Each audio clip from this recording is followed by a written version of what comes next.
It's the Bush League Mud Show. It's the Bush League Mud Show. Let's go. Are you ready? Make some noise!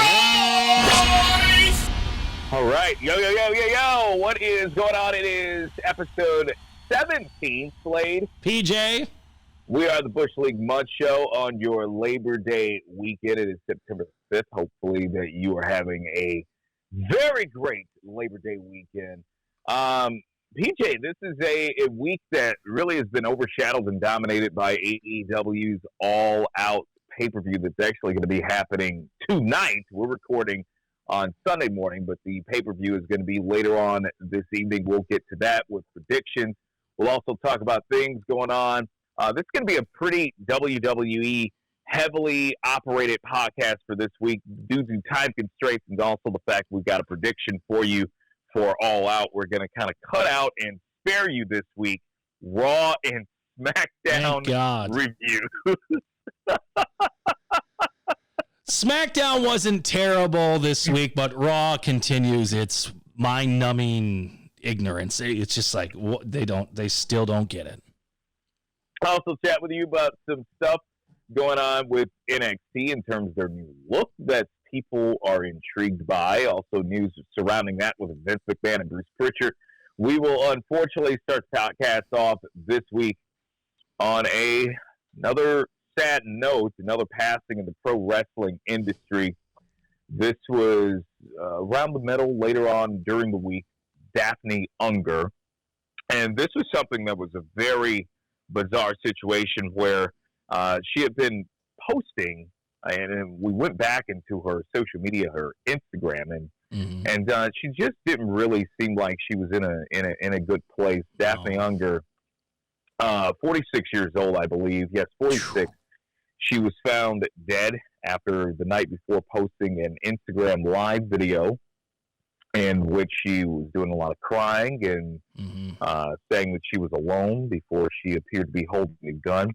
She also said in that same live video that she talked about CTE. She talked about the brain, and she talked about how she wanted her brain to go to Boston to be studied. Now, she had attained her fame in the wrestling world during her time, World Championship Wrestling. That will probably be what she is most remembered for. She spent a few years there, did some work with David Flair, one of the sons of Ric Flair. Yeah. And so she was there from about 99 to 2001, and before the company was bought out from World WWF at that time, she ended up also appearing in Total Nonstop Action, TNA Wrestling, from about 2008 to 2011. The cause of death up until Friday was not officially released, but it was confirmed that after getting into the house, they actually needed a key man. They were trying to do a wellness check, and they were having some issues as far as trying to get into her apartment. So they ended up finally getting in, and they did find her laying out from a gunshot wound to the chest with the gun very close by. There was also a video that was posted by former wrestler Mick Foley after she had made the threat the night before off of her Instagram Live. He had posted on Twitter trying to get people to try as best they could to get in contact with her because he was trying to call her. It was going straight to voicemail. And he was begging and pleading anyone that had any kind of information as far as her, because I guess even some of her closest friends in the wrestling industry, dude, didn't even know her updated address, didn't really have any idea of where she had been living here within the last several years. So Foley decided to put that out there into the social media universe to try to get people to get in touch with her. And unfortunately, it was a little too late by the time authorities showed up. Shortly after making a name for herself, she made history in May of 2000. Dude, I completely forgot about this. She actually had she won the Cruiserweight Championship. Now, to be fair, we're talking about the year 2000 in WCW. A lot of things that you forget happened, or a lot of things that you may have not have known happened because you may have stopped watching the show consistently happened. But she was the second woman to hold the WCW Cruiserweight Championship. I'm trying to figure out who the first one was.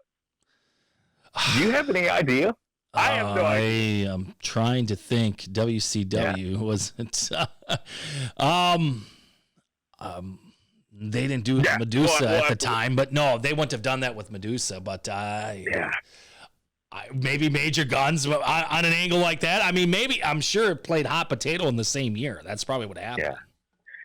Daffney, most known in her wrestling career for her signature scream. That was basically a lot of what you got out of her in WCW when she was a part of the. Now, was she originally brought in with the Flock? I'm trying to remember if she was an original member or if she was a member.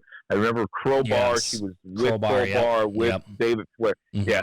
So it was around that time.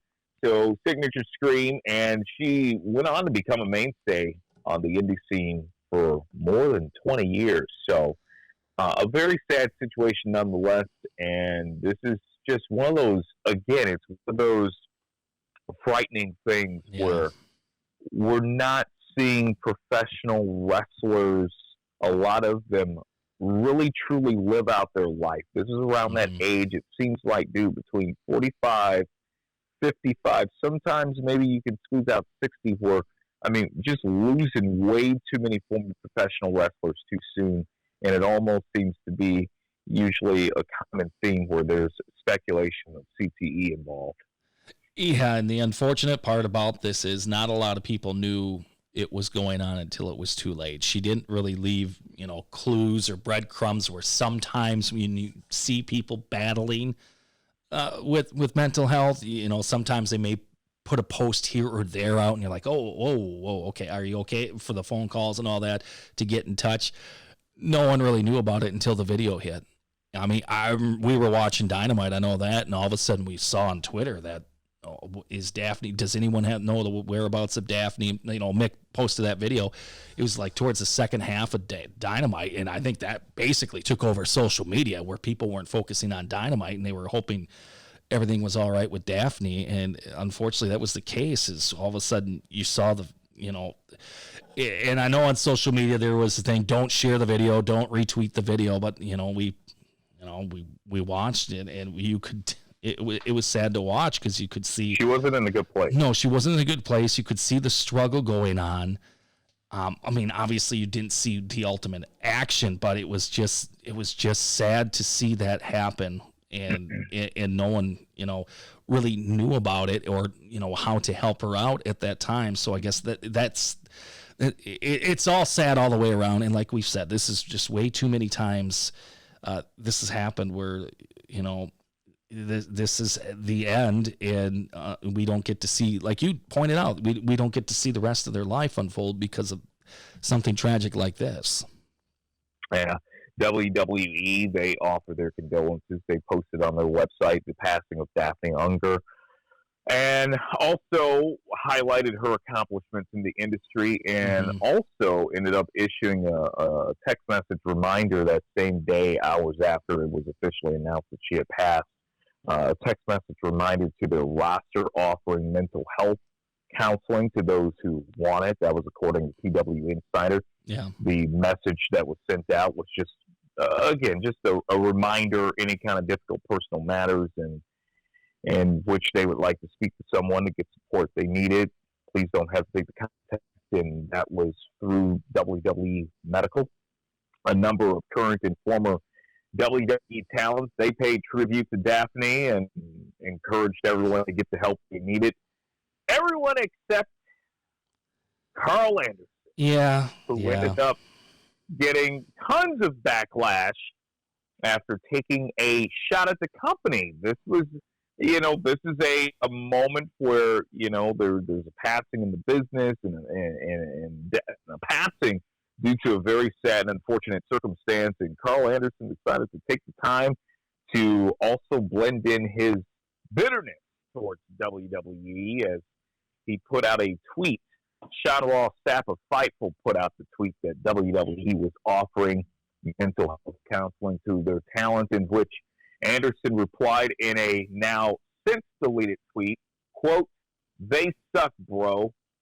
And then in a follow-up tweet, before he has now deleted it, in a follow-up tweet after that, Anderson noted, quote, "Not deleted, don't care, they suck, see ya." He then faced some pretty sharp backlash from WWE fans and others. who basically just slammed his dismissive responses and a variety of tweets referred to the critics as, quote, marks, and challenged some of the fans to see him and, quote, talk in person. Anderson also said that marks are the reason why he denies fans autographs and photo opportunities. He then went on to take another jab at WWE's NXT brand over the short-lived Wednesday Night Wars with AEW Dynamite, a place where he is not a full-time signed, contracted main roster talent. But he said, quote, what happened to the Wednesday Wars? Fuck. Wow. They gave up quick, he tweeted, adding in a separate tweet that, quote, NXT was putting out shit product constantly. This is on them and Hunter, meaning Triple H. Again, if there is grievances embittered towards the company, that's one thing. Yeah. No one will deny that WWE, the way that Anderson and Gallows were shown the door so randomly after being a part of the angle with Styles and The Undertaker back in 2020 and had just signing brand new 5-year deals. No one will deny that how they were done by the company, you could question. I mean, we're seeing now that they're not discriminating against anyone. It was nothing personal to those two. They'll cut anyone's salary at any time now, as we've seen in 2021 with all of the talent roster cuts. But if there was a time for the bitterness and the grievances to air out on the company, this wasn't the time to do it. No, the timing was all off, and it sounded like he got into the rabbit hole when people were coming back, and then that's why he was deflecting. And I understand that. I don't blame WWE for putting that in their release, because you got to put it out there. Because as we said with the Daffney thing, we didn't know she was battling this stuff until basically the video came up, and it was too late. So I guess for them to put it in the release, I guess it's just a good thing to have in the back of the brain. And I also read the story, too, that Jake Atlas, who used to be in NXT, he vouched for WWE's program. He said they saved his life. Paid for 6 months of my therapy and quite literally, saved my life. So did they really have to put it out there, I guess, to say, well, we pound their chest a little bit and do it? I guess not, but it's also just another reminder that it is there available if they need it and they think it's neat. And a lot of times they take on wrestlers that weren't in their company sometime, so for Anderson to totally, it was just the wrong hill to die on, I think, for that. Yeah, and again, as you were mentioning, to be fair, this wasn't anything that WWE just whipped up and decided to institute this past week. This is something that, from what I understand, has always been available. It was just a reminder to their talent that if they're going through something, they do have people they can speak to in regards to that. People speaking to WWE that apparently was more than just talk. It had been reported that Gable Steveson had been chatting with Vince McMahon. Well, we're getting reports now, dude, that it seems that Gable Steveson is all but officially signed by WWE. And it looks like this was a contract that they had agreed to. This being reported that either Friday or sometime yesterday they officially came to terms.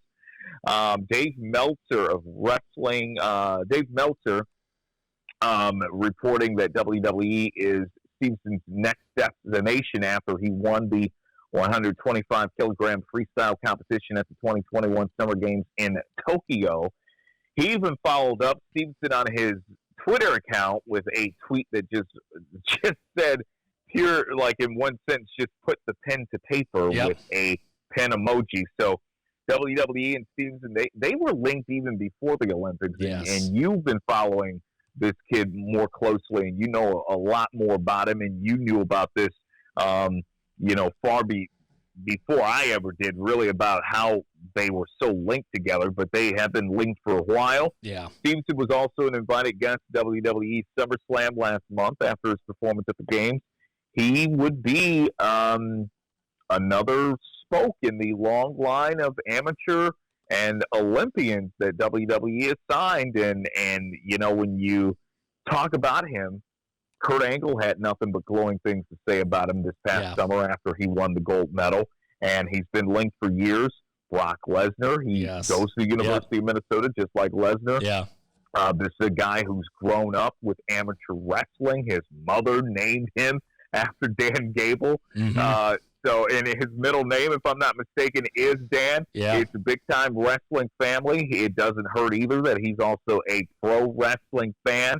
So this has got to be something that he has had on his mind for quite some time, because there's only so far that you can get, I would imagine, after you win an Olympic gold medal at the Olympic Games as an amateur wrestler. He's got a little bit of eligibility left. Does he have do you know if he has 1 or 2 years left? He could go back to school this year. He does have a year left, I believe. He would be a senior this year at Minnesota. So, that was the kind of the decision he had to make. I think it got a little easier when the NIL, all the you could sign deals now, because I think Barstool snatched him up, I think, to be a representative or something like that. So, with that out there as well. So, he does have some eligibility left. If he does, I believe he could go there. I don't know if WWE would let him do that, but I think he could still go to the University of Minnesota and finish up if he wanted to. Now, if he is all but signed with WWE, he wouldn't be the first in the family to have signed, as his older brother, Bobby Steveson, was said to have signed with the company earlier this week, just like Gable. Yep. Bobby also wrestled at the University of Minnesota. So, when you're talking about Gable Steveson, dude, a lot of options, a lot of avenues that you can go with this when it comes to him. If you have indeed signed him, do you use that opportunity to help build what's going to be this new look NXT? Is he going to be used as the measuring stick of what they're looking for this new NXT to get people ready for the main talent or for the main roster? Is this, do you bring him slowly through the developmental system? As a singles wrestler, is it maybe a tag team guy or with his brother? I was thinking about that. You can tag him up with his brother. Or do you just put him on the main roster immediately to capitalize on the popularity of him winning Summer Games? That's a loaded question. I don't think you can go wrong with either choice right now, because the way he won that gold medal, that is still sticking out in people's mind, where he basically won the thing in 13 seconds. He came back in the round and won it with basically a second left on the clock. So that's still kind of a lasting memory of this Olympics. And I think a lot of people didn't see a lot of the Olympics according to the ratings, but that probably was up in the top 3 moments of the games this year that people remember. So, yeah, you could definitely keep that rolling. I would probably stick him on NXT just for now.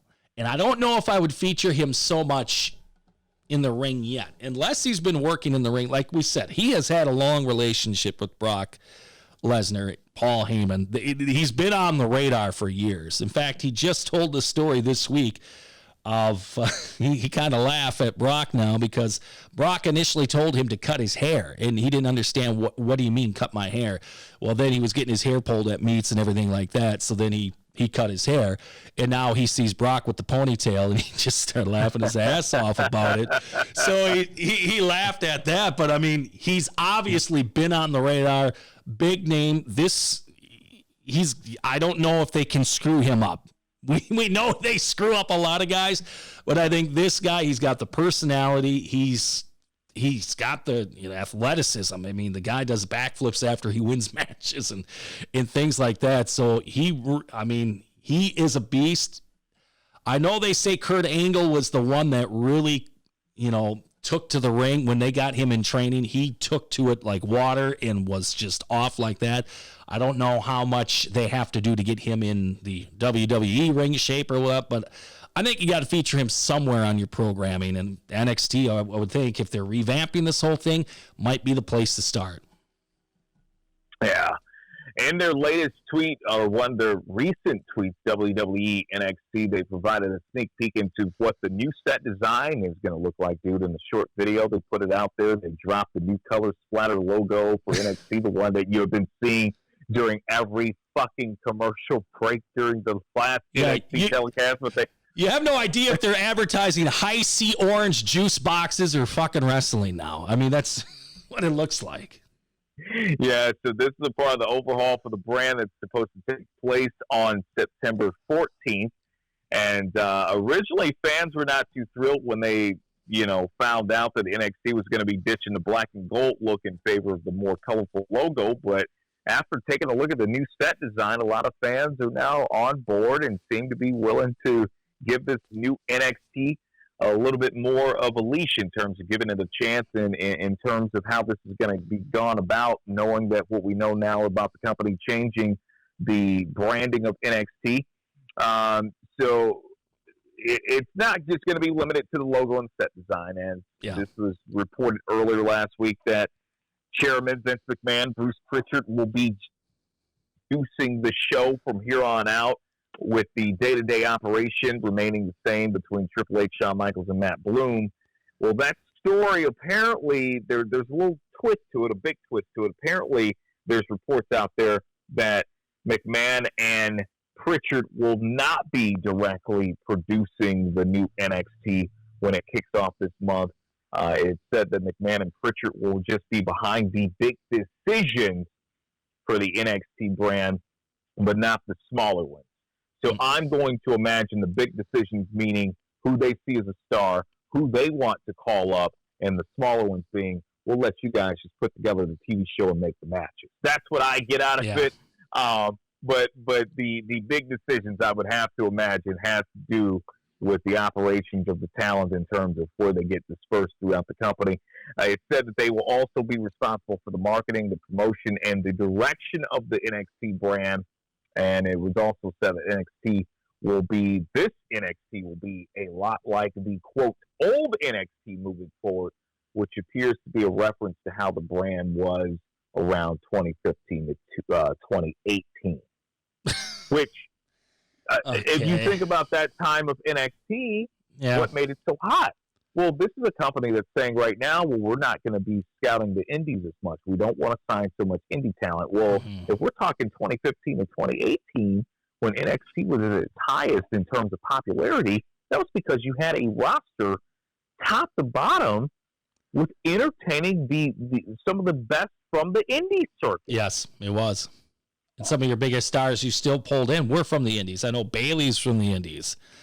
I mean, these people did work some of the indie scenes that they're talking about, that it's like they forget about that. Or, they had some matches here and there in the indies. So for them to do the complete, we're going to scrub out all the indie wrestlers and they're just going to be a WWE style. It's, again, they're fighting themselves on this. Now, in an update, the Wrestling Observer newsletter from Dave Meltzer, they reported that WWE meeting that apparently happened between the talent and staff, where they were told the story about McMahon and Pritchard directly producing the new NXT show. That is incorrect. Word is that McMahon and Pritchard simply do not have the time to produce another weekly television show. So again, big decisions, talent, okay, in terms of who they think is a star.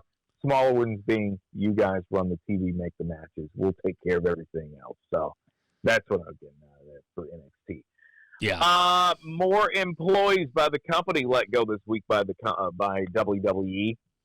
None here in the States, though. This was all over in Japan.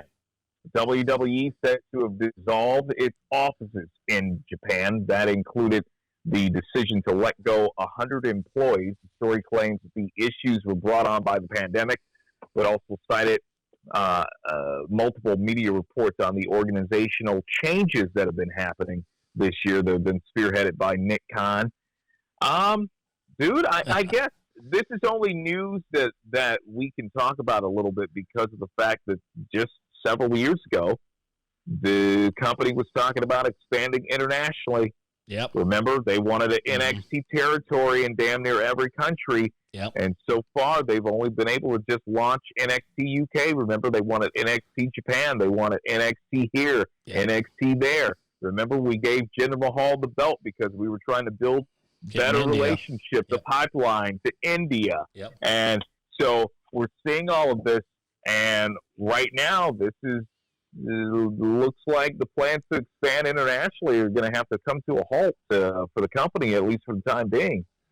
Yeah, it looks like they're changing course on everything they thought. I obviously, this is a Nick Khan deal. I mean, they had those thoughts years ago. They hired Nick Khan in the company, and obviously they are refocusing every single facet of the company and redirecting things that they had plans for. They're shutting them down, like here in Japan. Yeah, I remember. Now they'll still do the whole tryout thing because they keep on doing that, and I think they had that when they ran that Super Show when Triple H was an honorary Bullet Club member with Anderson and Gallows. That show they had there, and I think they had like tryouts. Don't remind me. Yeah, they had like tryouts and shit like that. But the full-fledged, NXT facilities in these areas, I guess, and they're cutting all that out here. And I remember Kairi saying when she went back to Japan, "Oh, we're gonna make you an ambassador there and help out with the office and all that." And she had the farewell and all that. So now I don't know if she's out, but I'm gonna have to assume that she is now. So I don't, some of this farewell, goodwill stuff they tried to do, it's, they're killing it now. Yeah, WWE continuing to trim the fat to maximize profit. And that wasn't the end of it, sir. They appear to have shaved a little bit more of the bacon fat. No pun intended, because I don't know what they were serving. I'm going to imagine there might have been bacon and catering, but the hits just keep on coming with this company. It's now being reported that allegedly WWE has cut backstage catering at shows. Wow. This is now forcing crew and talent to either eat food from the arena or just brown bag it. Wow. Now, this was first reported by Ringside News that WWE has ended their longtime partnership with Dega Catering, D-E-G-A Catering, which is for a long time provided backstage catering services at WWE events, feeding not just the talent, the main roster talent and the wrestlers, but everyone, the crew to the cameramen to, the most important guy, because we hear the stories that if he doesn't eat, he gets hangry. So this is really going to piss Vince off. Yeah. Yeah, so the move is said to be another cost-cutting decision from Nick Khan as he continues to slash the dollars from the company everywhere he can. And it said that from now on, the only food available at shows will be available at concession stands in the arena. So this is a head-scratcher to me, dude. And peep this out. Maybe I'm reading too much into it, but peep this out. Pro wrestlers are indeed pro athletes. Yes, in my opinion. And you look at a lot of these bodies that you see on TV. You don't get those by eating nachos and hot dogs from a fucking concession stand. No, okay. A lot of them follow very strict diets. Yes, and can probably only eat certain things, which were probably provided through catering, especially pre-match. And so, hot dogs and heat lamp nachos, are not going to be on their list. And also, hey, how about for the talent that you sit there and you still have them fly to Raw and SmackDown anyways, even though you're not going to use them on TV? The hell are they going to do in the back? Because I don't know about you, but usually when I get bored, you know what I do? I fucking snack. Yep. I eat. Yep. That's what I do. So I don't know. Well, Jim Ross. Here's another issue. Here's another issue. They pride themselves on always being this fucking, we make motion pictures. They want to be a Hollywood film production company so bad. Well, hell, that's a part of a film set, isn't it? Is catering. Yeah. Now, Jim Ross on one of his, just Lewis editions of Grill and JR, he did tell a story in AEW. What's going on now is guys are looking for the microwave more than catering now because they are bringing in their pre-portioned meals. So I don't know if that's what's going on here too, because guys are just bringing in their containers, throwing them in the microwave and do that. I mean, we see the NBA teams do that now when they go on the plane. I know I see with the Bucks every time they get a road trip, they got the bag in hand and they got the pre-portioned meals and they hit the road. So I don't know if that's the switch now where everyone has now gone to, they've got the containers with them. They're just looking for the microwave or not. But WWE has been known to have the best catering around. Some people have even said that's why I chose to go to there, because we didn't have catering at all these indie places and all that. And they had that, and that was nice. So for them to cut this option out, it's getting a little cheap now. Well, I'm interested on what this is going to do for morale. You know, a well-fed crew is going to be a happy one. Yes. So And especially, like you said, though, too, the guys that are getting the ring up or the stagehands, everyone that is just working their ass off from town to town, they're on a tight schedule to get things up, and now they don't get to grab and eat. I mean, yeah, morale is going to be pretty shitty, especially for those behind the scenes that are trying to, get everything up in time. And then, oh, this would be my time. I got 20 minutes. I can go to catering. No, now you can't. Here you go with a hot dog. Here's some $5 nachos. I mean, are they going to stipend the guys too? Are they going to give them something when they get to these arenas? I mean, that's well. I mean, if you're feeding them shit, who's to say that some of these guys and gals won't have the shits in the ring? Yeah. They probably will. We've the drizzling shits. We've heard the story before about certain wrestlers losing their shit literally in the ring. You know what? If anything, Vince would probably get great humor out of that. He probably would. He's like, God damn, pal, we got a new gimmick. You're going to be the shitter. I mean, I don't know. He'd figure something out like that. He'd laugh his ass off. Well, they say that he's really big time into bodily fluid humor. Yes. That's his thing. So, you know what the good thing about this is, though? Now, if they cut catering, that means we can't have the annual food fight segments for the Labor Day cookout or the July 4th cookout that we always see on there, right? So the food fight segments have to be done with now, right? Well, I have to say you're getting your hopes up a little. They have no catering, so I mean, Khan, you would think would cut that out. So like, no more food fights there, Vince. Oh, there you go. WWE News. We started this thing off on a sad note with Daffney. We ended on that note with catering. As we said, also more good news for you in regards to WWE. We're not giving you a Raw and SmackDown review this week. We're going to go right into AEW All Out going on at the Now Arena. I still want to call that the Sears Center, but they're going to be in Hoffman Estates at the Now Arena. And this is a show that has pretty much just overshadowed, I would like to say, the wrestling industry for the better part of the last couple of weeks, especially since CM Punk arrived at AEW. Wasn't really excited, didn't really do much for me the last couple of weeks of Dynamite. Yeah. And we saw after the CM Punk segment on Friday night on Rampage, didn't really do much for me. The show, I thought, really fell flat, especially towards the end, where I think they tried a little too hard with Omega and the Elite regards to Christian, the Lucha Brothers. Yeah. I just thought it was a little long and too drawn out. But, hey, nevertheless, getting to AEW All Out predictions. And we'll start out first where there is going to be a 21-woman Casino Battle Royale. All right. Now, this is, I have seen that Julia Hart, I'm going to assume that she was not cleared to compete in this. She was originally a part of the original 21-woman lineup for this Casino Battle Royale, but she is not going to be able to participate. And right now, I will be honest with you, I don't even have the complete list of who I was going to say, boy, I'm shooting at the dark here. I don't know. Yep. But I will say, well, that's probably where they got a majority of these women from, was from AEW Dark. But I will tell you who I think will win this, because AEW, when it comes to these Casino Battle Royales, they love their big debuts, or at least they want you to think that it is a big debut. I think, being that we're talking about the AEW women's division, I think this would be a big debut.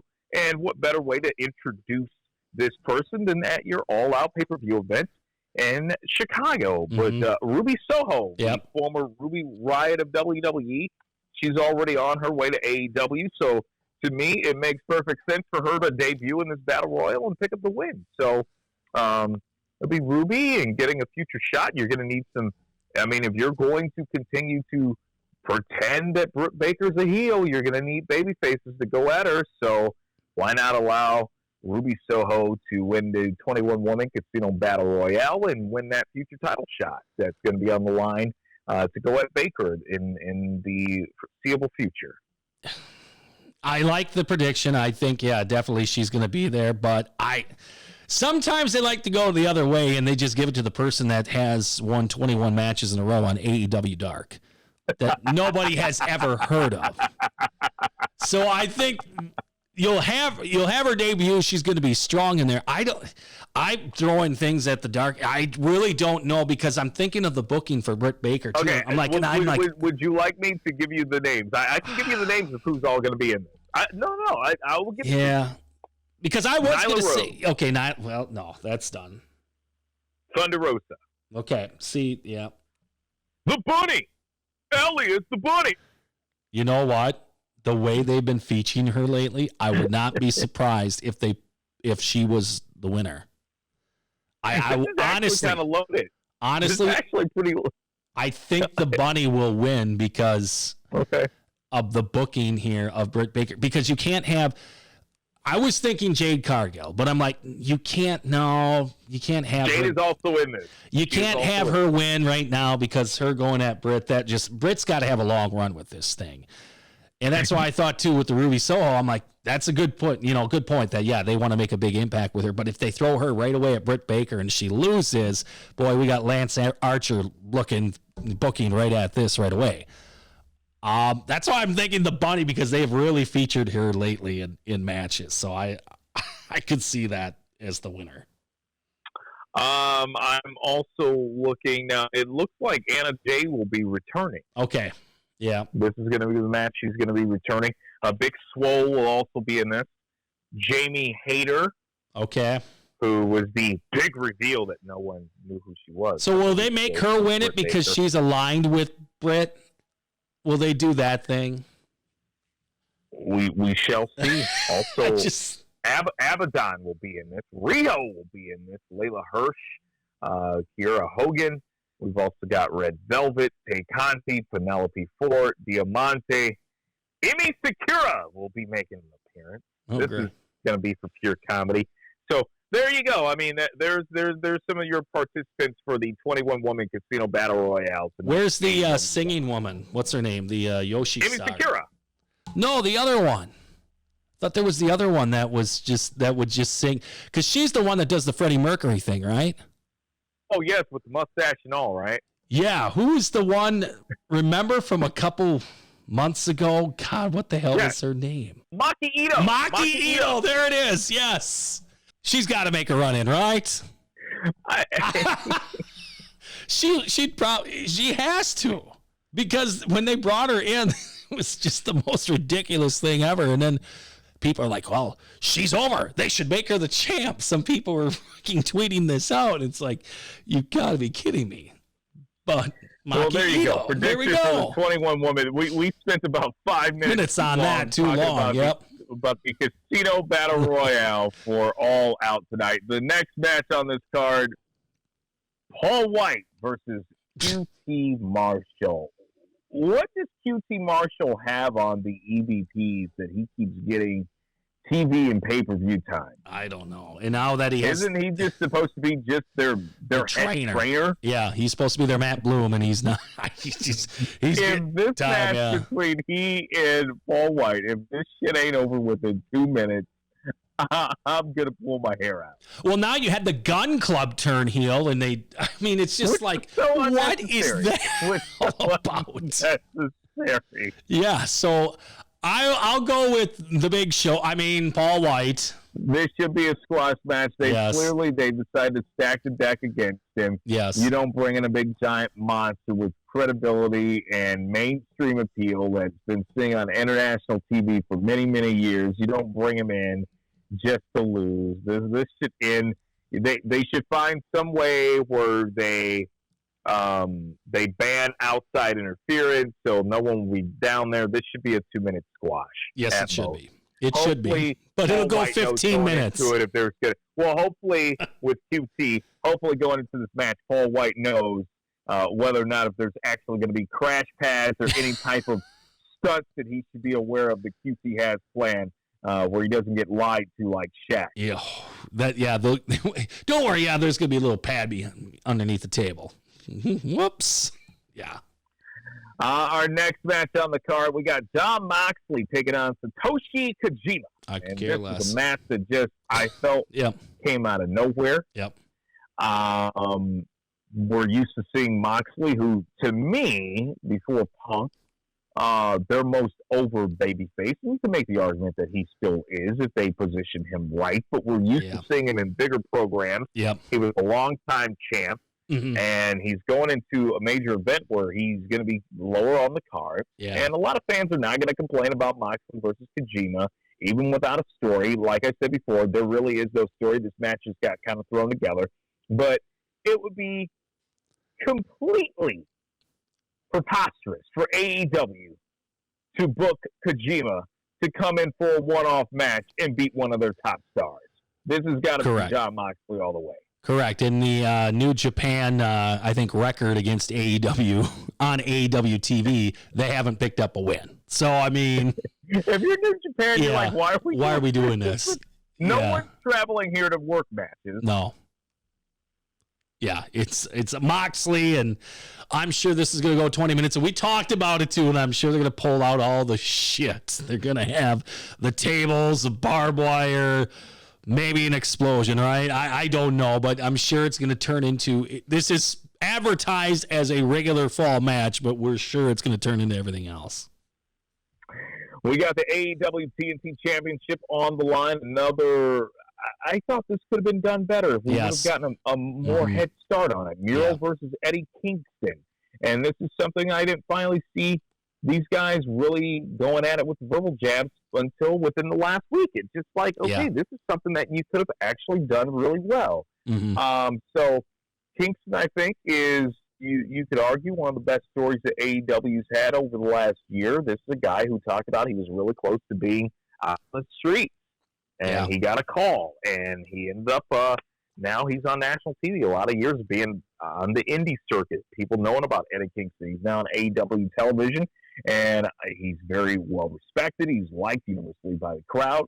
I think he's a great baby face to go at. Miro is being booked as this big-time monster. I think he should have a long reign with the AEW TNT Championship. So, I don't see Miro losing, not yet. I think it's still going to be a while, and I think it's still going to have to be someone that overshadows him that's a little bit bigger. I don't think Eddie Kingston is quite that. I think it should be a solid match, none the least. I think this match is going to be better than what most people think, and I don't think you'll really need the weapons in this match. I think these two actually will be able to complement each other well. But I think the Miro push will continue, and he will get a win off of Eddie Kingston. So I have Miro retaining the AEW TNT Championship. Yeah, I'm with you, too. And like you said, the build has been terrible for this. Eddie Kingston, I mean, you got your main great talker guy in the mic. Well, Punk's now come in, so he's probably taking that number one spot on the mic. But Kingston is just a little behind him. I would have loved to hear the promos cut for this for like the last couple of weeks. And unfortunately, I think Kingston could be the guy to take it off him. Redeem these nuts. Yeah. Redeem these nuts. Yes, exactly. So, I mean, I think Kingston could have been a good candidate to take it off Miro if they would have waited, maybe if they would have waited for the fall pay-per-view or the one in November coming up. But no, it's too soon. Miro's got to keep this because I don't think they have anything else for Miro after this TNT thing right now. I don't know if they can push him up the card or not right now, and I think they got to keep it on him. So, Miro retains. Yeah. A match that will probably, quality-wise, if you're looking for the gymnastics, if you're looking for the acrobats, if you're looking for the high spots, this is probably going to end up being the best match on the card. Very lukewarm in terms of my mental approach going into it, though, between the Young Bucks and the Lucha Brothers. How did this become a steel cage match to begin with? There was nothing about these two teams taking on each other that really merited that we should have it go down in a steel cage. The stipulation makes no sense because supposedly the steel cage was suggested, I believe, by the Bucks, but they're the ones using all the outside interference to help them, beat up opponents and everything else with the callus and all the Nakamura, all the other shit going on the outside. So the steel cage thing makes zero sense. And this match will probably go 40 minutes and the Young Bucks are going to retain. You can't tell me anything else because right now they've I don't know if it's them to blame or not, but they've really have disagree. I mean, the tag team division is not what it was when AEW started. That we used to be the strong point. I'm not saying it's the weak point, but it's definitely gone down. And I don't know if it's them having their say or not, but I see them winning, and I don't see anyone else right now to take it off them. Well, I will say, being that you've got a pay-per-view card where your champions, for the most part, should be able to retain and move on. Being that you're at All Out in Chicago, big, huge pay-per-view, you need at least one major title change, and I think this is going to be the match. Okay. I think the Lucha Brothers will, in fact, win these titles. Now, that's not to say they won't have. I don't think they'll have a long reign with it. We could very well see the Bucks get it back next week on Dynamite or on Rampage, but Omega's not losing for shit. No. Miro's not losing to Kingston. No. But is Britt this Baker's not losing to Statlander? But is this pay-per-view set up though just for the debuts? You know what I mean? You know, with the Punk and Daniel Bryan's name floating out there. Is this pay-per-view? Because I think the titles they've taken second stage to the big names that are going to be on this. So I think it's more about big names on this pay-per-view, and they really don't give a shit about the title picture right now. We shall see. I think it'd be great because by the time we get to this match, I mean, I don't know what their match order is going to be. Yeah. For all we know, they could go on first tonight. They probably should, because it's going to be a long match with the Bucks. I mean, I think their average pay-per-view time match has gone at least over 30 to 35 minutes. I mean, they go long on these pay-per-views. Yeah. So I'm just going to pull out a Hail Mary. I'm going to say the Lucha Brothers are going to win tonight in that match. Our next match, AEW Women's Championship title match. We've got Britt Baker, DMD versus Chris Statlander. Look, I'm not a big fan of really watching Statlander in the ring. A lot of the shit that goes down the ring. It's kind of like the Nia Jax of AEW. Yes. She ain't getting hurt. She's hurting. Yeah. But they do need baby faces to go at Baker. You're going to continue to promote her as the heel, and it buys you some time to get to the next person. So that's fine if you want Statlander to be a challenger in this match. So it's very unlikely Statlander's going to win. Baker should be able to win this match without any outside interference either. Because it's not like Statlander's really going to have any backup. What, the best friends are going to come out and put hands on women? Ain't going to happen. Well, they might. I mean, so you never know in this company sometimes. Baker and that one, man. What do you even think about this title match? Again, another thing that was kind of quickly thrown together, and I think it just, that women's division, it's going to get better, obviously, with Ruby Soho coming in and, maybe some others down the line. Right now, it's got to be Britt Baker. But I would say out of all their champions, the one that could lose the belt and still be monsterly over and doesn't really need the belt, it's probably Britt Baker. Just the way the crowd reacts to her and everything else, I mean, it's kind of like the Stone Cold effect. I mean, I'm not going to compare it. She's selling billions of merchandise and all that, but it's like, could be champion. Still, if she's not champion, we're still cheering her anyways. I love the gimmick. So I see her winning tonight, and it's then next challenge up. Whoever wins the Battle Royal, they'll probably force that match on Wednesday night, because they usually do that real quick on whoever wins that. And a match with Chris Jericho's career being on the line of stipulation. We've got Chris Jericho versus MJF. Yeah. There's no indication that Jericho is actually ready to finally hang up his boots. No. It seems the crowd is ready to stop singing Judas during his fucking ring walk down the ramp. But I think I might have said this to you last week or a couple of weeks ago. Am I the only one who would not mind Jericho losing? Am I the only one that actually wants to see MJF for once actually go over clean We know that this isn't going to happen because Jericho's already lost to him clean in the ring in which he tapped. Yes. Yeah.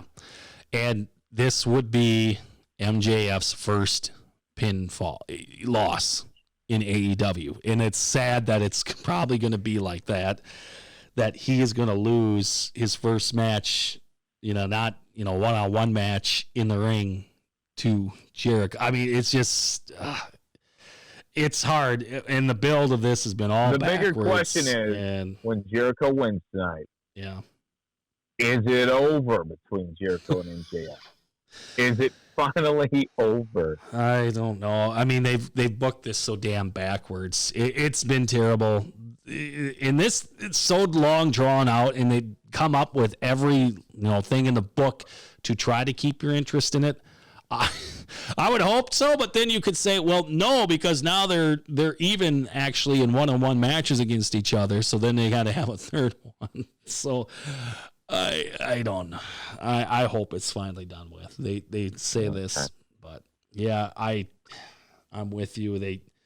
Jericho wins this, although we have seen in the past when there's loser leave towns or things like this, the guy does lose, but then there's some loophole and they come back a couple months later and they're back on the roster.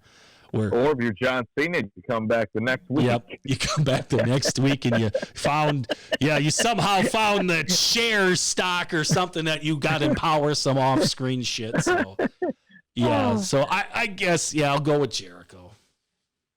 When the AEW World Championship on the line, Kenny Omega, the champ, versus Christian Cage. Look, Cage already picked up his victory over Omega for that shitty Impact title. Yeah. It would make very little sense for him to get a second win and take another title from Omega.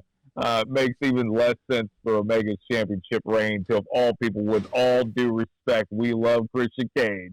Yeah. But of all people to drop it to, Christian Cage, who was not brought in to be AEW's top champ to begin with. So the Omega Championship storyline, we know it's eventually going to end with a loss to, I'm about 90% sure it's going to end to Hangman Page, not Cage. That said, if the Impact title match on Dynamite was any indication, fans, I think quality-wise, they're going to be in for a real treat in terms of these two guys going at it again tonight at AEW All Out. It's going to be a good match. Yeah. But if you really are holding out this glimmer of hope that Christian Cage is going to beat him a second time and take another belt, you're fucking mistaken. Omega's going to retain. Yeah, Omega has to retain. The way things are going in the booking, and like you said, they gave him a little taste on Rampage of him winning. It tried to make this a little more, I guess, build the matchup more.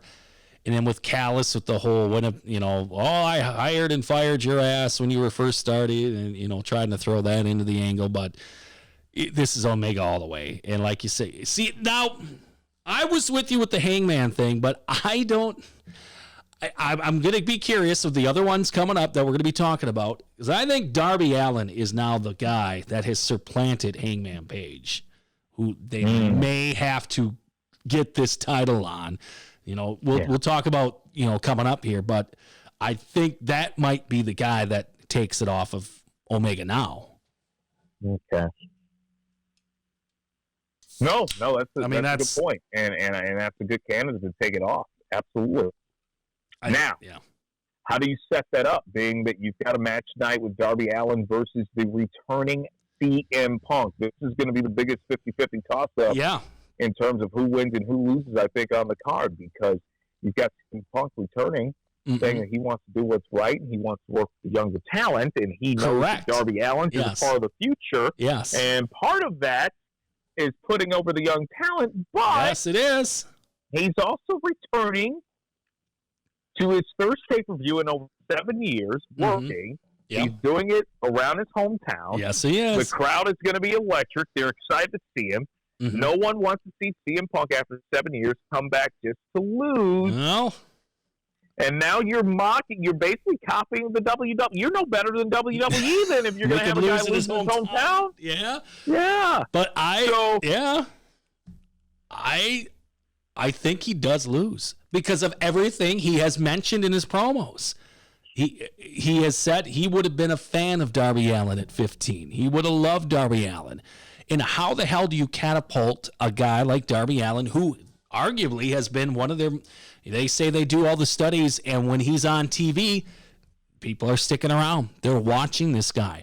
So how do you catapult this guy into the, to a bigger picture than him beating CM Punk at this paper? I think Darby wins this. And I know you could say, how can you beat Punk in this first? Well, it's not going to hurt Punk. It really isn't. It's his first match back and all that. And yeah, you want to make the crowd happy, but I think either way, I think the crowd would be happy with whoever wins. So I think Darby Allin gets the rub here and gets the win. Win or lose, where does Punk go from here after Darby Allin? Everyone would think Omega. Some people would think Omega. I mean, I don't know. The booking has been so strange because I didn't think. But he goes into a world title angle with a loss? It's AEW. Maybe he wins 30 matches on Dark and we didn't know it. I mean, it's not for us to. Remember, Tony's all about making the fantasy matchups happen. So he could go into it with a loss. Maybe he works with some more of that younger talent because that was the thing, and to see if he could hang with some of these guys. So maybe him and Hangman Page. I don't know, but this booking right away for him to be against Darby was kind of strange. But now I could see it where if they are trying to make Darby the uber big star that they've actually developed, it would make sense to me. They got to put him over in this match. There you go, AEW All Out 2021. Oh, you forgot the other guy that's probably going to be on the show, Andre Ideolo, right? In his surprise opponent tonight. Yeah. So what do we know about that? I haven't really thought too much in terms of that. I have heard reports that a certain individual has been spotted around the Chicago area. And Meltzer has even said it's pretty much a lock that we're seeing Daniel Bryan somewhere on the show tonight. So I don't know if that means he's going against Andrade or if he's just showing up in a segment. But Daniel Bryan, I'm pretty sure that you're going to see his face tonight on All Out.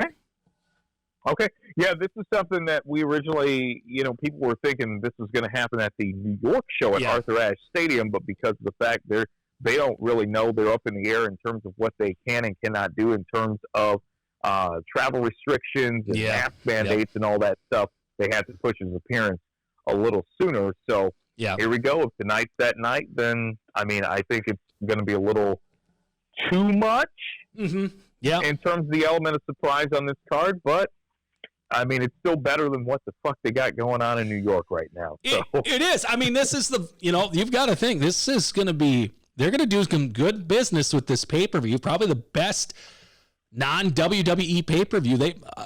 It would be interesting to see if they still kept like pure WWE pay-per-view figures in this, because I'm sure this would beat SummerSlam.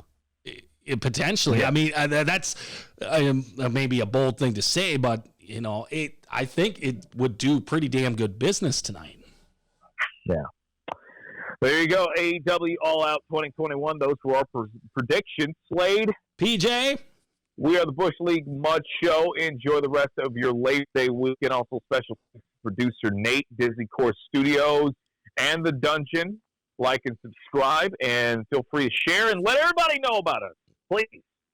Yes. We're tired of trending. We're tired of popping on Twitter. You can actually follow us. We don't bite or do any other weird shit. So, Bush League MS Pod on social media as well. We'll get at you next week.